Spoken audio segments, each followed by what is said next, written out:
It began so quietly that most people didn't even notice. The birds stopped singing first. For weeks, people thought they had simply migrated early because of the strange weather. The sun had grown hotter, the days longer, and the nights strangely silent. Forests that were once alive with buzzing, howling, and chirping became still. Then came the seas. Fish floating on the surface, their silver bodies shining like a warning no one wanted to read. Scientists all over the world tried to explain it. Some said it was radiation from the sun. Others believed it was pollution finally taking its revenge. But no one could understand why every other species was vanishing so fast. Within a few months, half of the known animal population was gone. There were no insects left to pollinate, no bees to hum in the fields, no wolves in the mountains. It felt like nature itself had decided to pack up and leave. Humans were the only ones who stayed. At first, life continued almost normally. Cities still buzzed, cars still filled the roads, screens still glowed late into the night. People assumed the world would fix itself like it always had. But deep down, something had changed forever. The silence of nature was heavy. It pressed on people's hearts like invisible weight. Farmers noticed that crops weren't growing the same. Flowers bloomed for a moment, then died without reason. Even pets began acting strange. Restless, nervous, unwilling to eat. The news channels showed empty forests and dry rivers. Children asked their parents where the animals had gone, and no one had an answer. Some called it the Great Departure. Others called it the cleansing. But a few refused to give it a name, afraid that naming it would make it real. Then the sky began to change color. It started as a soft orange tint, then deepened into a burning red that stayed even at night. Satellites recorded massive solar activity, storms from the sun stronger than anything humanity had seen before. Communication systems broke down, satellites went dark, and power grids started to fail. What was once called progress began to crumble in silence. In small villages, people gathered around candlelight, whispering that maybe it was the end of everything. Yet in those moments of fear, something powerful also appeared, a strange kind of calm. People who had never spoken to their neighbors started helping each other. Old skills returned, hand pumps for water, cooking over fire, and sharing food without money. It was as if humanity was being stripped down to its bare soul. One evening in a small settlement near the edge of a dried lake, a group of survivors sat together watching the red sky. No one spoke for a long time. Finally, an old man said softly, "Every other creature knew when to leave. We didn't, maybe that's our curse, or our strength." No one argued with him. They all just stared at the horizon, where once there had been trees, now only dust. As months turned into years, the difference between those who fled and those who stayed became clear. The wealthy had already escaped to underground cities or space colonies. But ordinary people, workers, teachers, farmers, remained on the dying surface. They had no ships, no shelters deep in the ground. What they had was willpower, and it turned out to be more powerful than any technology. The weather became unpredictable. Some days the heat was unbearable. On others, freezing winds swept through the ruins of cities. Oceans retreated, leaving behind endless plains of salt. Still, people adapted. They learned to trap moisture from the air, to grow food in shaded shelters, and to recycle every drop of water. There was no choice. To survive, they had to evolve, not their bodies, but their minds. A young man from the settlement began keeping records on a notebook made of old paper. He wrote about each new sunrise, each strange change in the air. He said that if humanity disappeared too, someone someday might find his words and know that they tried. That notebook became precious to the small group, proof that life still had meaning. Despite everything, there were moments of beauty. After the long dust storms, when the sun rose through the thick haze, the sky glowed like fire, painting the land in colors no one had ever seen before. People would stand outside in silence just to feel that warmth. Even in destruction, the world still managed to show grace. There were rumors that in some distant places, green patches still existed, valleys protected by mountains or old research centers that had created artificial environments. No one knew if they were real, but the hope was enough to keep people moving. Families walked for weeks across empty highways, searching for those rumored oases. Many didn't make it, but those who did found other humans waiting, strangers who quickly became family. One thing became clear to everyone: no other species was coming back. The planet was empty except for humankind, The sounds of the world were human voices, human steps, human laughter, sometimes forced, sometimes real, but always there. They filled the silence that nature had left behind. At night, when the stars were brighter than ever before, people gathered around small fires and shared stories. They talked about the old world, how birds used to cover the sky in the morning, how rain smelled fresh, how grass felt soft under bare feet. The children listened with wide eyes, as if hearing tales from another planet. For them, Earth had always been dry, dusty, and quiet. It was painful to realize that they would grow up never hearing the sound of a river or seeing a butterfly. Yet it was also comforting to know that humans had stayed. Against all odds, they were still here, breathing, working, hoping. The planet might have been broken, but their spirit was not.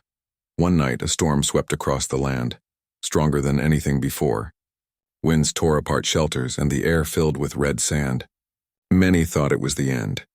But when the storm finally passed, the survivors stepped outside and saw something unbelievable. A tiny green sprout pushing through the sand. It was the first sign of life they had seen in years. No one knew how it had survived, but it gave everyone a reason to believe again. They built a small fence around it, protected it from the wind, and watered it with the little water they had. It became a symbol, fragile but alive. People from nearby areas came just to see it. For the first time in a long while, there were smiles, real ones. That single sprout reminded them that Earth hadn't completely given up. As weeks passed, small communities began forming across the barren land. They communicated with broken radios, trading knowledge and comfort. Humanity was scattered but connected like tiny lights in endless darkness. They shared one promise: to stay on Earth no matter what happened. If every other creature had fled, then humans would be the ones to endure, to rebuild, and to remember. The old man from the settlement used to say, "Maybe nature ran away to test us. Maybe it wanted to see if we could live without taking, without destroying. If we can prove that, maybe it will come back." His words spread among the people, repeated from one campfire to another, until they became something close to faith. They didn't have temples anymore, but they had the belief that their endurance had meaning, that survival itself was sacred. By the end of the first decade after the departure, the world looked like another planet. But wherever there was a spark of human life, there was still warmth. Children laughed, people sang old songs, and hands built shelters from broken metal and old wood. The planet was dying, but its most stubborn species refused to die with it. In a small diary found years later, the young man who had recorded everything wrote a final line. "When everything else left, we stayed. We are the witnesses of Earth, and we will not abandon her." That line became the silent vow of humanity. No matter what came next, and storms, hunger, darkness, they would face it together. Because sometimes endurance itself is victory. And in that victory, the human heart found something even stronger than survival. It found purpose. As the years passed, the silence of the world became heavier. The sky was no longer blue, the oceans were half dead, and the land had lost its color. Humanity still held on, but the sense of order that once ruled life began to crumble. Governments had vanished. Cities that were once full of movement now stood like hollow skeletons. Streets were cracked, buildings half buried in dust, and signs of the old world faded under layers of time. Those who still had some power had moved underground or into space colonies. The rich and powerful had left long ago, promising they would return when the planet healed. But for the billions left behind, there was no such escape. They had to face the world as it was, and cruel, unpredictable, and silent. The real struggle wasn't just for food or water. It was for hope. Many people wandered, carrying bags full of memories. Old photographs, broken devices, torn books, pieces of a world they couldn't let go of. Some still wore office uniforms, though there were no offices left. Others carried tools of trades that no longer existed. Teachers without schools, drivers without roads, doctors without hospitals. Every person carried a piece of the past, trying to remember who they were before everything fell apart. In the middle of this broken world, small communities began to form. People gathered wherever there was still a trace of water or a bit of shade. They built shelters from old vehicles, scrap metal, and stone. There were no leaders at first, just survivors who learned to share. They realized quickly that alone no one could last long. Together, they had a chance. Food became the hardest thing to find. The earth no longer gave crops easily.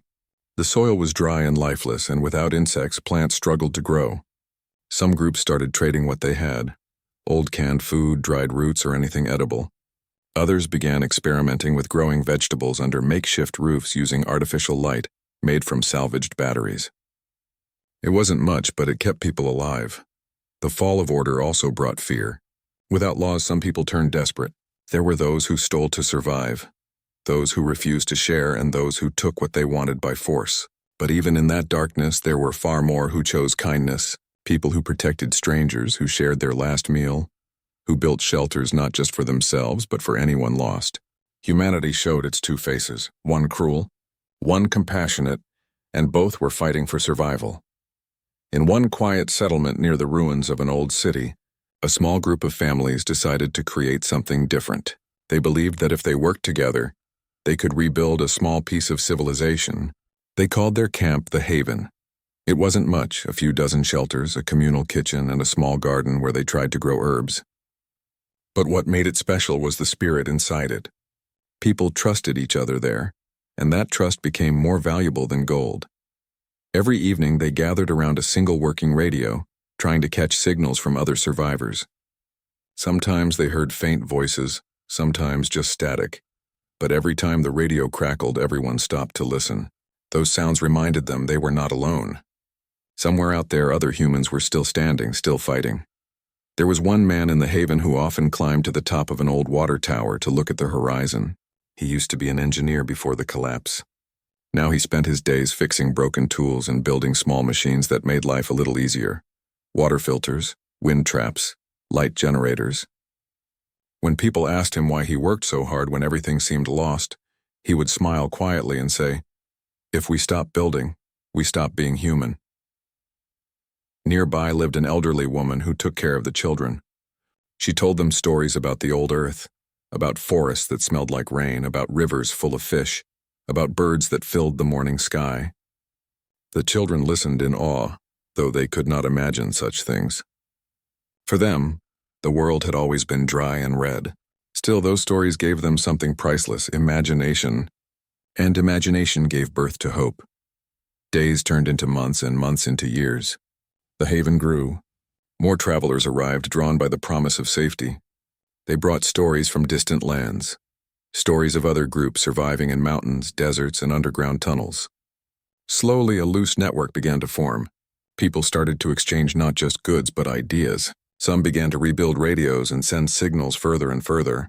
Humanity was learning to connect again, like sparks spreading through darkness. But survival had its cost. Many people were tired, sick, and heartbroken. Some had lost entire families. Others still dreamed of the ones who left, the people who had gone underground or into the skies. Messages were sent to them, but there was never a reply. It was as if the world above and below were no longer connected. Still, those on the surface refused to give up. They began to believe that maybe staying behind wasn't a curse. Maybe it was destiny. Then one year, something strange happened.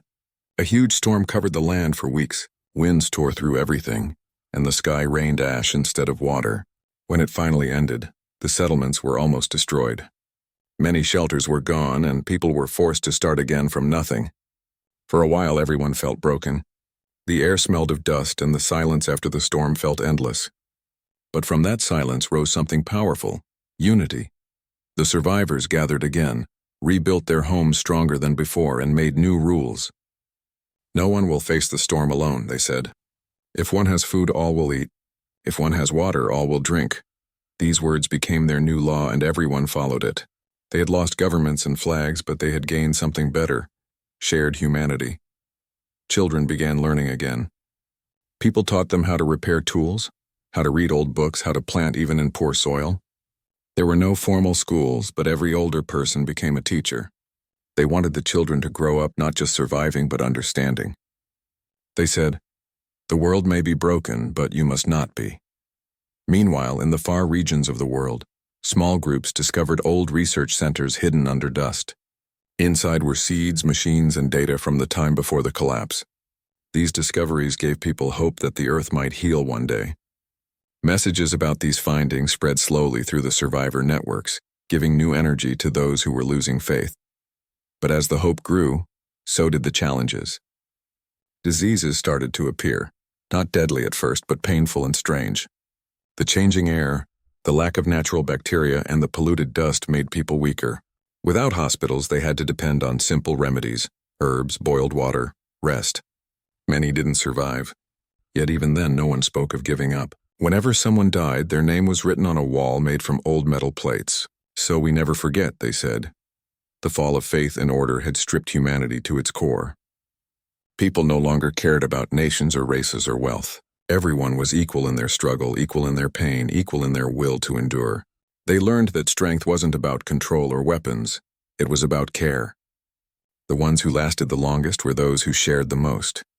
At night, the settlements still gathered around fires. Instead of news or politics, they shared dreams. Some dreamed of bringing back the rain, some dreamed of seeing the sea again, and some dreamed of finding a way to make the earth green once more. Those dreams became their reason to wake up each day. They knew that if they kept believing, the world might listen. One evening, as the sun disappeared behind the red clouds, a faint voice came through the radio. It was weak and distant, but clear enough to hear the words, "If anyone can hear this, the earth is changing. The heat is slowing. Don't lose hope." For a moment, everyone froze. Then cheers broke out across the camp. People hugged each other, cried, laughed, and looked at the darkening sky with new eyes. It was the first real sign that the planet might not be dying. Maybe it was just healing in its own painful way. And for the first time in many years, people believed that endurance had meaning. The old woman, now too weak to walk, smiled as she watched the children dance around the fire. "Maybe," she whispered, "we were never meant to escape. Maybe we were meant to stay, to prove that love can survive where everything else fades." That night, no one felt afraid. The world was still harsh, but humanity had something no storm could take: the power to hope. And in that power, they found strength greater than any government, any army, or any machine. The fall of faith and order had revealed something deeper. The heart of humanity was still beating, and it refused to stop. The world had now turned into a land of dust and silence. The sky, once blue and wide, was now pale orange during the day and dim red at night. The wind carried fine sand that coated everything: the ground, the walls, even the air itself. The few humans who still lived on the surface had learned to cover their faces with cloth and wear goggles to protect their eyes. It was not beauty that surrounded them anymore, but survival, and yet they stayed. Years had passed since the last bird was seen. Forests had become skeletons of dead trees. Rivers were thin lines of mud. But somehow humanity continued to breathe, to move, and to hope. People had learned to build small shelters underground or beneath thick metal sheets, creating homes that kept out the heat and the storms. The world was not friendly anymore, but it was still their home. Those who lived through these years often said that silence was the hardest part. There were no animal sounds, no buzzing insects, no flowing water, and only the wind. In that endless quiet, even the sound of a human voice felt sacred. So whenever people spoke, they spoke softly, as if not to disturb the world's stillness. Every word carried weight, every laugh felt like a small rebellion against the emptiness. Life had become simple, but also hard. People worked not for wealth or comfort, but for the chance to live another day. They grew food in underground greenhouses powered by old solar panels. They used lamps made from recycled glass and gathered condensation for water. Every seed, every drop, every breath mattered. And yet there was something strangely beautiful in how humanity had adapted. When everything else failed, they found a way. In one settlement that stood on the edge of a dried desert, people had built a system of tunnels that connected their homes. They called them burrows, like the shelters of animals that once lived there. It was safer below the surface, away from the burning sun. Children played in the tunnels, laughing in whispers, pretending the world above was only sleeping and would soon wake up. The adults never corrected them. Let the children dream, they thought. Dreams were the only thing that still felt alive. Some people still remembered the time before the collapse. They told stories of rain, snow, and the smell of fresh grass. But for the younger generation, those were myths, tales of a paradise that once existed. For them, the earth was always dry, the air always warm, and the stars always visible. They didn't cry for the past because they had never known it. Their courage was different, not built from memory but from acceptance.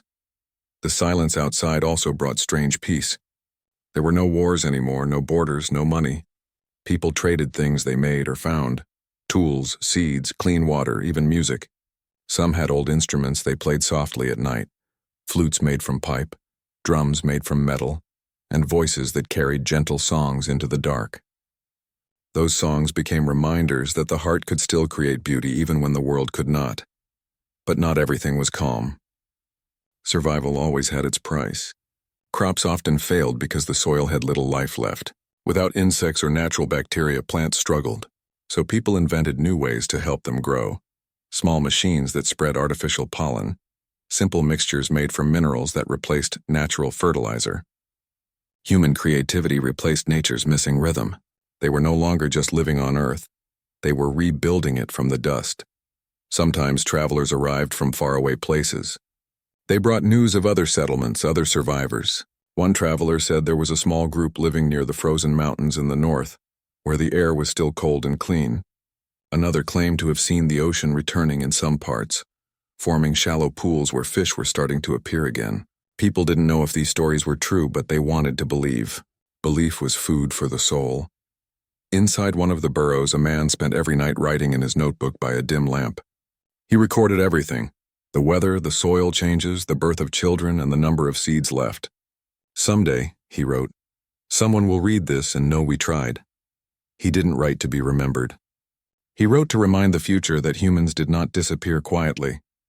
They fought for every breath. Outside, the land looked endless. Old highways stretched across the desert like scars of the past.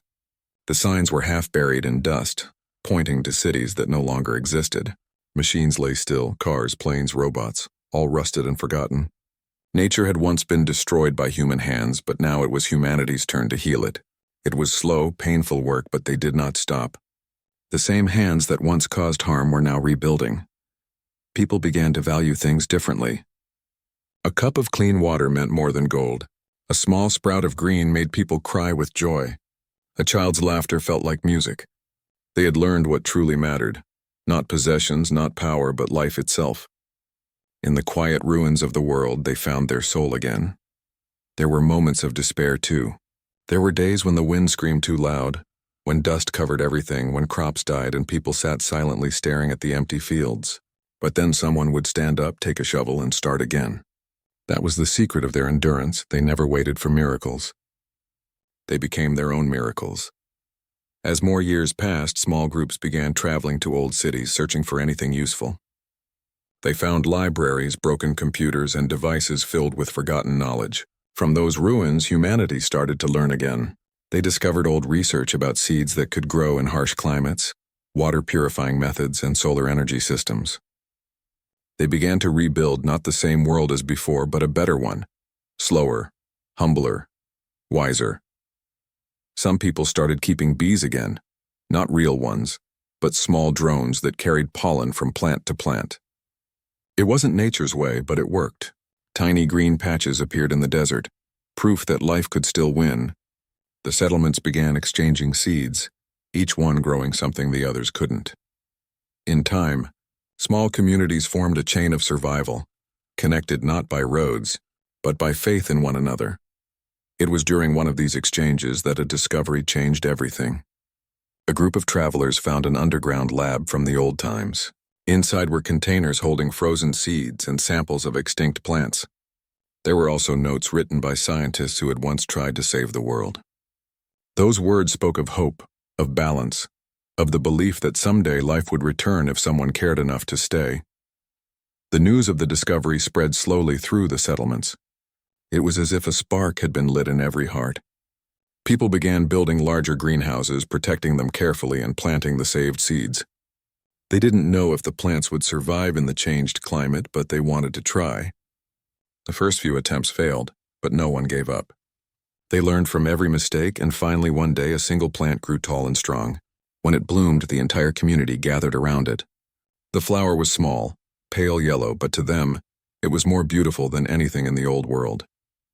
It was proof that life could return. Children were taught to care for it like treasure.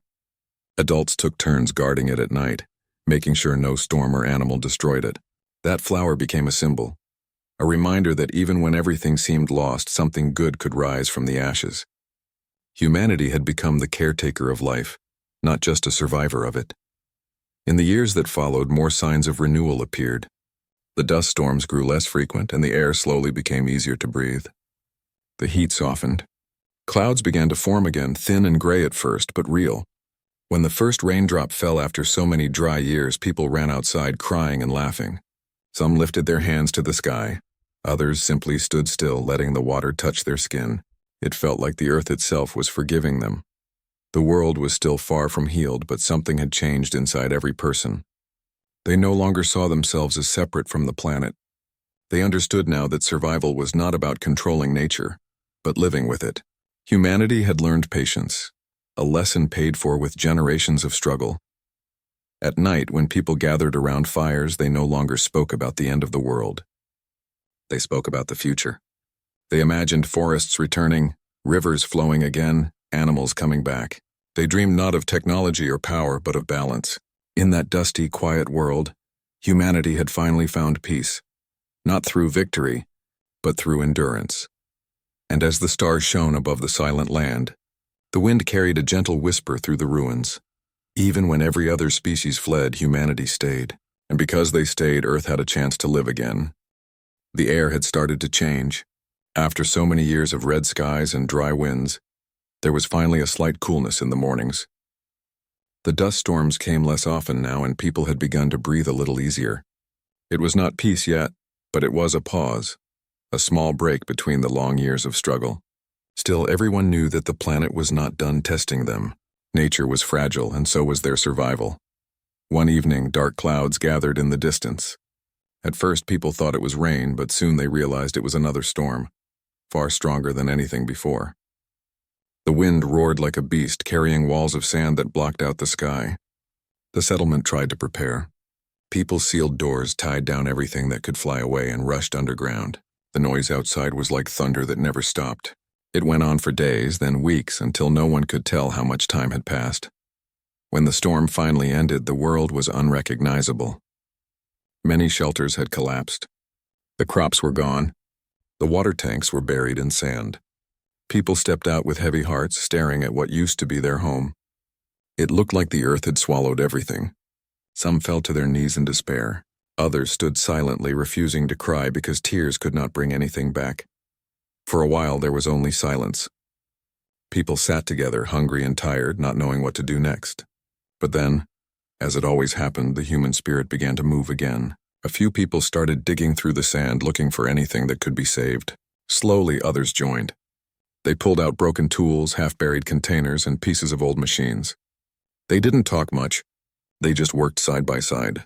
It was as if everyone knew that the only way forward was together. Days later, while searching through the ruins of an old storage unit, someone found a small metal box buried deep under the sand.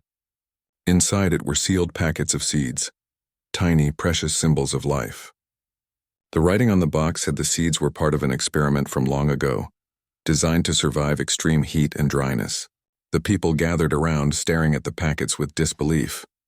For years, they had survived on whatever they could grow in weak soil. But these seeds felt different, like a gift from the past.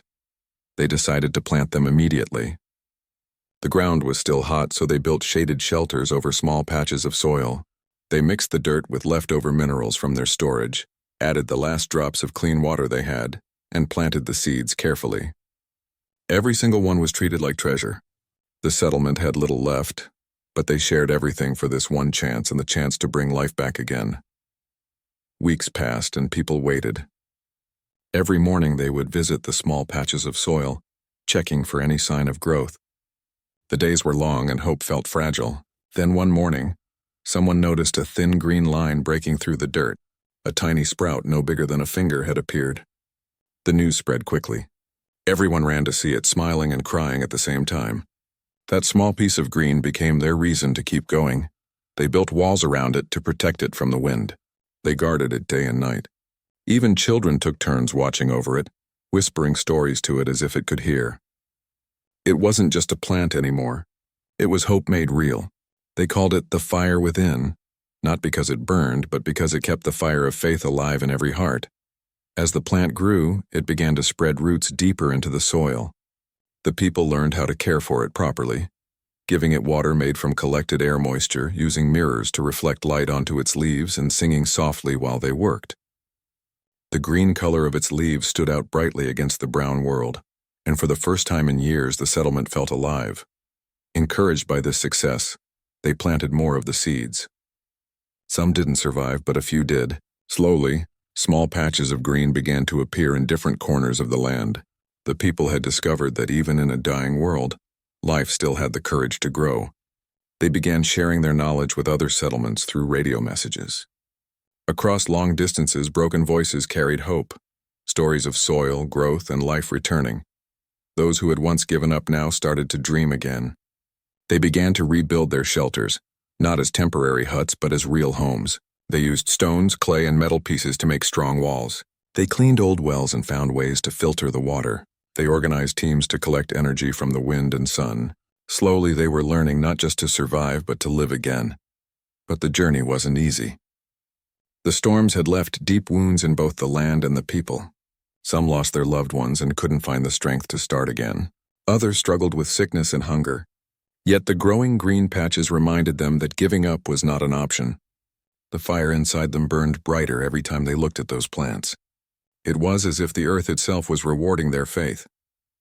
One day a traveler arrived from a distant place carrying news that changed everything. He said he had seen a valley where the air was cooler and water still flowed underground. It was far away but real. The settlement listened quietly.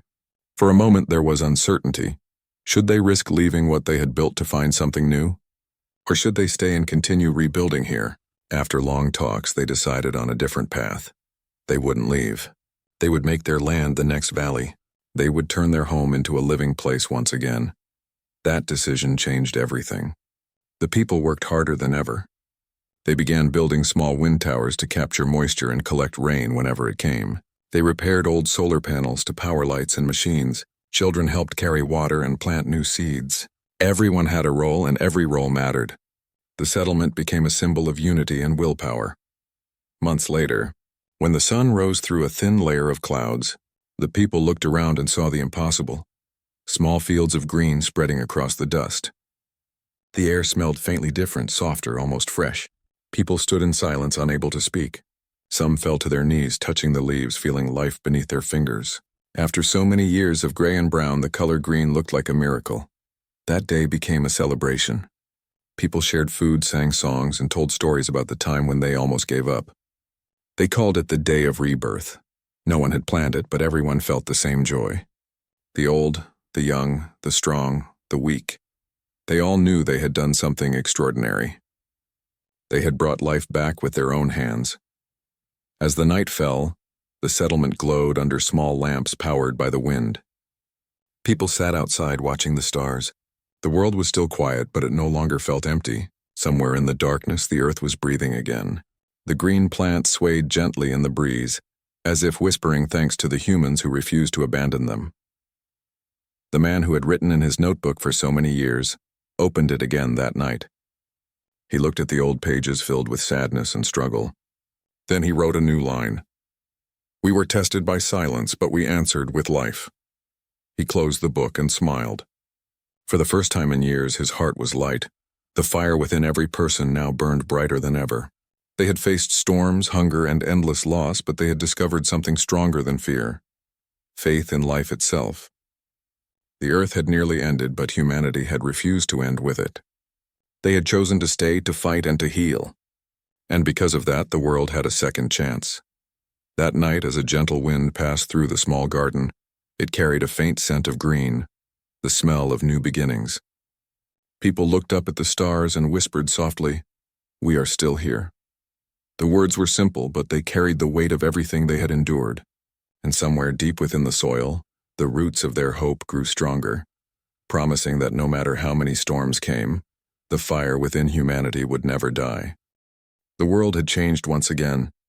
The air was softer now, no longer burning the skin like it once did. The plants that had started as small patches of green were growing taller and spreading farther. People had begun to smile again. For years, survival had been their only goal. Every sunrise had been a challenge, every night a test. But now something new was happening. They were living again, not just surviving. The settlement had grown into a real community. The wind tower stood tall, collecting moisture from the air. The solar panels shone like mirrors, feeding energy into small homes. At night, the land glowed with faint lights powered by the sun. The sound of laughter and conversation filled the air. For the first time in decades, the silence of despair had been replaced by the noise of life. People began to rebuild things they once thought they'd never see again. A few started to make small gardens, while others made clay pots, tools, or simple machines. Children played near the green patches, chasing each other under the soft light. The world wasn't perfect, but it was healing, both the land and the people. One morning, the man who always wrote in his old notebook sat by the garden, watching the sunlight dance on the leaves. His face showed years of hardship, but his eyes held a quiet peace. He opened his notebook and wrote slowly, "We stood when everything else fell. Maybe that is what being human truly means." Then he closed it and smiled. Days passed peacefully, but with peace came questions. People began wondering what was left of the old world. Were there other settlements like theirs? Were there still cities buried somewhere under the dust? No one knew. They had spent years just trying to survive. Now, curiosity had returned. That deep human need to understand, to explore, to connect. A small group decided to travel beyond the valley. They wanted to see if the world beyond had also begun to heal. They prepared carefully, packed dried food, filled water containers, and built a small solar-powered cart. Before leaving, they gathered with everyone in the settlement. There were no grand speeches, just silent goodbyes filled with hope and worry. The people watched as the travelers disappeared into the horizon, their figures shrinking under the bright sun. The journey was not easy. The land beyond was still harsh. Sand stretched for miles, broken by patches of blackened stone. The travelers moved slowly, following old maps and radio signals that barely worked. Some nights the wind would howl through the emptiness, reminding them of the years when storms had ruled everything. But they kept going, following the faint hope that somewhere out there, others might have survived too. After days of travel, they saw something unexpected. A line of tall metal structures half buried in the sand. As they moved closer, they realized it was an old city swallowed by time. The buildings were broken and silent, their windows shattered, their walls covered in dust. Yet there was something hauntingly beautiful about it. It was like looking at the bones of a giant, a reminder of what humanity had once built. They walked through the empty streets, feeling a mix of sadness and awe. Everywhere they looked, there were signs of the old world. Rusted vehicles, faded signs, bits of plastic and metal. In one building, they found shelves filled with books, their pages yellowed but still readable. They picked a few and carried them with care, as if holding pieces of a lost soul. In another place, they found machines that once powered homes and factories. Most were broken beyond repair, but one of the travelers, a quiet man with skilled hands, managed to fix a small power generator. When it came to life with a low hum, everyone froze. That faint vibration in the air felt like a heartbeat, the heartbeat of the old world. They camped there that night, sitting in the soft glow of the generator's light. It felt strange and familiar at the same time. One of them said softly, "Maybe this is what we lost. Not just our world, but the feeling of being connected to it." No one replied, but everyone understood. In the morning, they explored deeper into the city. Under a fallen building, they discovered an underground facility still partly intact. Inside, they found containers sealed tightly, marked with strange symbols. When they opened one, they discovered old data drives, the kind that could hold records of the past. They didn't know if any of them still worked, but the idea of finding messages from the people who lived before filled them with excitement. They packed the drives carefully and began their journey back home. The road was long and the sun was harsh, but this time they didn't feel tired. They carried history with them, a connection to the ones who had come before. When they returned, the settlement welcomed them with open arms. The children ran to them, asking questions, while the elders watched with quiet pride. That night, under the stars, the travelers shared what they had seen. They described the silent city, the generator that came back to life, and the strange drives filled with memories. The community gathered around a small screen powered by solar energy. Using one of the old machines they had repaired, they managed to open a few files from the drives. The screen flickered, then came alive with old videos, voices and faces from the world before. People stood still, eyes wide, as they saw families laughing, green forests, blue oceans, and cities full of light. Some started to cry, not from sadness but from something deeper, the realization that they were not just survivors of a broken world, but descendants of a world full of beauty. The children, who had never seen an ocean or a forest, watched in wonder. They asked if such places could exist again. The elders didn't know what to say, but in their hearts they believed it could. The next few days were filled with excitement. People began talking about restoring more of the old machines and learning from the old data. They studied everything they could find, how the world used to grow food, build energy systems, and protect the environment. The settlement slowly turned into a place of learning and discovery. The man with the notebook wrote again, "The past is not just what we lost. It's what can guide us to live better now." Those words became a kind of promise. The people took care of the land more carefully, planting trees and protecting the growing plants. They taught the children about the old world, not as something gone forever, but as something that could live again through them. Every evening the settlement gathered near the green fields. They watched the sunset, which was no longer red but golden, casting warm light across the land. The sound of wind passing through leaves had become familiar, soft, comforting, like the world was whispering back to them. There were still challenges. The storms hadn't vanished completely, and sometimes the crops failed. But people no longer gave up easily. They faced problems together with patience and hope. They had learned that the greatest power humanity had was not strength or technology, but unity. When they stood together, they could survive anything. One night, as the stars filled the sky, someone played a recording from the old drives. It was a message from a person who lived long ago, speaking calmly into the camera. "If anyone finds this, know that our time was not perfect. We made mistakes, but we also dreamed. Don't forget to dream. It's what makes us human." The words echoed through the quiet night, touching every heart. People sat silently, thinking about how far they had come, from darkness to light, from fear to faith. The children whispered softly, "We will dream for them." The man with the notebook looked around at the people, the lights, and the growing green fields. He closed his eyes and smiled. Humanity had not just endured, but it had begun again. The world was healing, and so were they. And somewhere deep in the ground, the roots of new life spread wider and stronger, drinking the water of hope that humanity had poured into the earth. The old world was not forgotten. It lived again, in every breath, every plant, and every human heart that refused to stop believing. The echoes of the old world had become the heartbeat of the new one.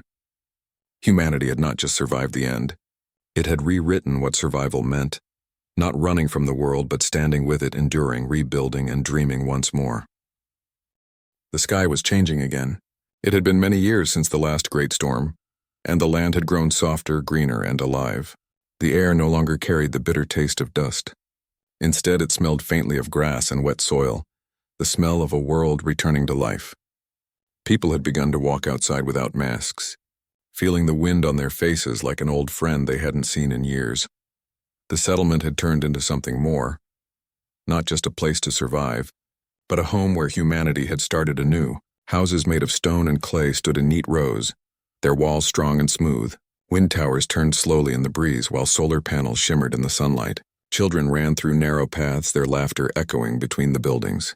It was hard to believe that this land, once buried under red sand and silence, was now filled with sound and color again. The man with the old notebook sat under a large tree at the center of the settlement. The tree was tall and wide, with roots deep in the soil. It was planted years ago from the first seed they had found, and now it stood as a symbol of everything they had endured. He touched its bark gently, remembering how it had once been just a small sprout they guarded day and night. Now it shaded them all. People often gathered around the tree to share stories. They talked about the early days when every drop of water felt like gold, when storms shook their homes, and when fear had almost won. But they also spoke of courage, how they rebuilt, how they found seeds, and how they learned to hope again. Each story was like a piece of their shared heart, and together they formed the memory of humanity.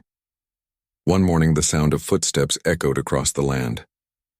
A group of travelers was approaching from the horizon, carrying bags and tools. They came from another settlement, one that had survived in the northern hills. Their arrival brought both excitement and curiosity. They spoke of rivers beginning to flow again, of wild grass returning, and of new life in places once thought dead. The people listened in awe. The world was healing beyond their small valley. Together they shared stories, seeds, and ideas. The two groups became one family. They exchanged knowledge: how to make stronger shelters, how to collect cleaner water, how to protect plants from harsh winds. For the first time, humanity began to connect again, not through machines or screens, but through voices, faces, and kindness. Months passed, and more travelers arrived from different directions. Each brought news of survival. Small groups scattered across the land, rebuilding in their own ways. Some had found lakes beneath the ground. Others had learned how to make food using sunlight and air. Slowly, the broken pieces of humanity were finding each other again. A council was formed under the great tree, where elders and young thinkers sat together. They spoke about the future, not just how to survive, but how to live in balance with the earth this time. They agreed that the mistakes of the past should never be repeated. No greed, no wars, no endless taking from the planet. This time, humanity would walk beside nature, not ahead of it. The man with the notebook wrote quietly during those meetings. He listened to every idea, every promise. On one page, he wrote, "The earth forgave us. Now we must prove that we deserve that forgiveness." His words spread across the settlements, reminding everyone of their duty: to protect, to care, to remember.